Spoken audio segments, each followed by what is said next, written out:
ప్రతి ఇంట్లోనూ సమస్యలుంటాయని మంచు విష్ణు అన్నారు. తమ కుటుంబ సమస్యలు త్వరలోనే పరిష్కారం అవుతాయని చెప్పారాయన. తన తండ్రి చేసిన పెద్ద తప్పు తమను ఎక్కువగా ప్రేమించడమేనని పేర్కొన్నారు. మీడియా ప్రతినిధులపై ఉద్దేశపూర్వకంగా మోహన్ బాబు దాడి చేయలేదని తెలిపారు. ఆయన ముఖంపై మైక్ పెట్టడంతోనే ఇలా జరిగిందని అన్నారు. ఏదేమైనప్పటికీ దాడి జరిగి ఉండకూడదని పేర్కొన్నారు.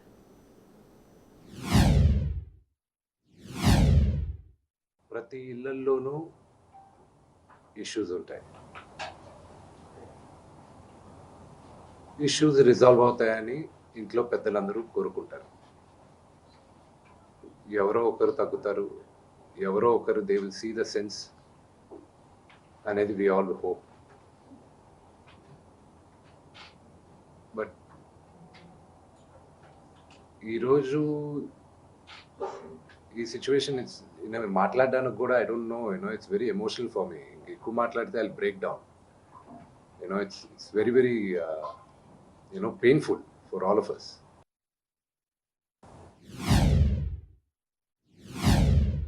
గన్స్ సరెండర్ చేయాలి అని చెప్పి నాన్నగారికి నోటీస్ జారీ చేసిందని చెప్పారు. ఈరోజు మార్నింగ్ 10:55 మాకు వచ్చి నోటీస్ ఇచ్చారు. అంటే మేము న్యూస్ పేపర్లో చదివితే మాకు తెలుస్తున్నాయి ఇలాగా కమిషనర్ గారిని కలవాల్సి వస్తుంది అది ఇదని. ఈరోజు తెల్లారుజామున నాకు 9:30కి నోటీస్ జారీ చేశారు. I don't understand why I was called, but out of respect to the commissioner నేను ఆయన కలుస్తాను. కానీ 9:30కి నాకు నోటీస్ ఇచ్చి 10:30కి వచ్చి హాజరవ్వమంటే ఆన్ వాట్ బేసిస్ నన్ను పిలిచారు? Do they know that I was not in the country? నేను అసలు కంట్రీలోనే లేను. నేను మార్నింగ్ వచ్చాను. And what basis are they calling me? What protection has a given my father? నిన్న మీరు చూసారు, మీరందరూ ఆల్ పాత్రిక సోదరులందరూ ఉన్నారు. You saw how it is.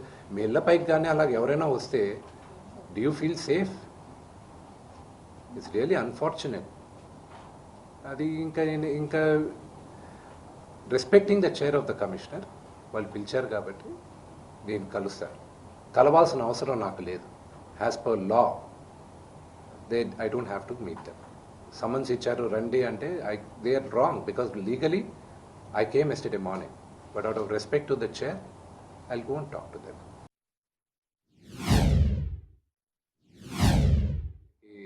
గాయాలు తగలడం, it is really really unfortunate. ఉద్దేశపూర్వకంగా ఎవరిని హర్ట్ చేయాలని లేదు. నిన్న మీరు విజువల్స్ చూస్తే, టీవీ విజువల్స్ మీరు కానీ కరెక్ట్గా చూస్తే, గేటు పగలగొట్టుకొని తోసుకొని గేట్ ఎరగొట్టి లోపలికి వచ్చేటప్పటికి ఒక తండ్రిగా ఆయన రియాక్ట్ అయిన విధం చాలా తక్కువని నా భావన. కానీ ఆయన ముందుకొచ్చి మీరు విజువల్స్ కరెక్ట్గా చూసుకున్నారంటే ఆయన మీడియా వాళ్ళకి నమస్కరిస్తూ ముందుకొచ్చారు. ఆయన చేతులు జోడించి నమస్కరిస్తూ ముందుకు వస్తే ఎవరో ఒకరు ముందుకొచ్చారు, ఏదో మొహం మీద పెట్టారు. ఆ హీట్ ఆఫ్ ద మూమెంట్లో జరిగిందే కానీ ఉద్దేశపూర్వకంగా ఒక వ్యక్తిని కొట్టాలని కానీ ఒక వ్యక్తి పైన ఆగ్రహం చూపించాలని కానీ వ్యక్తిగతంగా లేదు. ఆయన గాయపడిన వాళ్ళ ఫ్యామిలీతో నేను టచ్లో ఉన్నాను. వాళ్ళ ఫ్యామిలీ మెంబర్తో మాట్లాడాను. వాళ్ళకి చెప్పాల్సింది మేము చెప్పాం. We are in touch with them and it is a really unfortunate incident. I wish this did not happen. ఇది జరుగుండకూడదు. It's really unfortunate. It happened.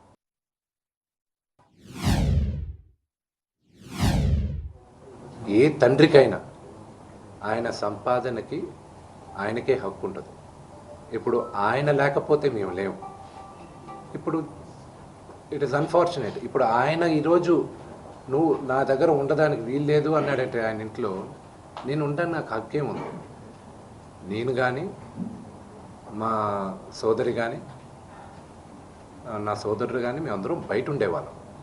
నేను బయట ఉంటున్నాను, సపరేట్ ఉంటున్నాను. ఈరోజు నేను జాయింట్ ఫ్యామిలీని నమ్ముతాను. నాకు ఉమ్మడి కుటుంబం ఇష్టం.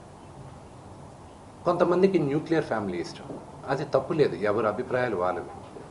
ఇప్పుడు నాన్నగారికి పలానా వ్యక్తి ఇంట్లో ఉండడం ఇష్టం లేదు, నా ఇల్లు ఇది వద్దు అన్నప్పుడు ఆ మాటకి గౌరవం ఇవ్వాలి, తండ్రికి గౌరవం ఇవ్వాలి. లీగల్గా ఎన్ని రైట్స్ ఉన్నా లేకపోయినా నేను నమ్మేది 4. మాతా పిత గురుదైవం. ఈ 4 కానీ మనం మర్చిపోయామంటే మనకి జంతువులకి డిఫరెన్స్ లేదు. తల్లిదండ్రులని రెస్పెక్ట్ చేయని వాళ్ళు ఏ రోజు దేవుడు కరెక్ట్గా చూడరు. ద ఛాన్స్ ఆ ఆడియో బయటకు వచ్చేది కాదండి. నేను ఒప్పుకునేవాడిని కాదు. అందరు నాన్నగారు పక్కన ఉన్న వాళ్ళందరూ నేను కోపడాను. నేను వచ్చేదాకా ఆగలేరా మీరు, నేను వచ్చేదాకా ఆగలేరా, నేను ఏమవుతుంది అని. ఓవర్ నైట్ నేను మరుసటి రోజు మార్నింగ్ ల్యాండ్ అవుతున్నా, రాత్రి గీయాల్సిన అంత హడాబడి ఏం జరుగుతుంది ఇక్కడ. It wouldn't have happen, but it's unfortunate. ఏమండి, I had a 16-hour flight. I came in Emirates. దుబాయ్కి వచ్చి, దుబాయ్లో నాకు లే ఓవర్ ఉండింది, అక్కడి నుంచి వచ్చాను. 16 hours అక్కడ ఫ్లైట్లో ఇంటర్నెట్ పనిచేయలే. నాకు నరకం అంటే ఏంటో కనిపించింది. ఒక్క క్షణం పడుకోలే నేను. ఏం జరుగుతుంది, నాన్నగారు ఆరోగ్యం ఏంటి, నిన్న అంత పెద్ద గొడవ జరిగింది ఏంటి, ఆరోగ్యం ఏంటి, అమ్మ ఏంటి. నేను ద వర్స్ట్ థింగ్ ఎవరికైనా సరే మీ మదర్ ఫోన్ చేసి ఏడ్చేది దానికన్నా దారుణం ఏమీ ఉండదండి వినడానికి. I had torture when I was flying. నేను వచ్చాను, ల్యాండ్ అయ్యాను, ఐ కేమ్ అవుట్. దుబాయ్లో ఫోన్ చేసి చెప్తే ఇది జరిగింది అని.